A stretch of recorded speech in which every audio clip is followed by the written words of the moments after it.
লিও কই রে আমার লিও মাটা, কই রে আমার লিও শোনাটা কই? এই যে তুমি বাইরে গিয়ে ইস্যু করো না কেন? ঘরের মধ্যে ইস্যু ধরলে এরকম ইস্যু করে দিতে হয়? তোমার মা রাগ হয়েছে।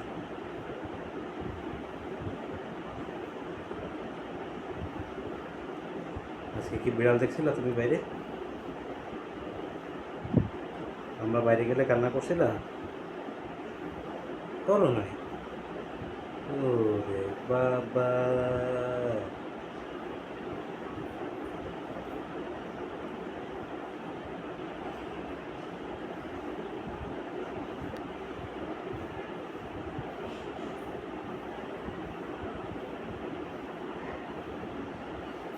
পরে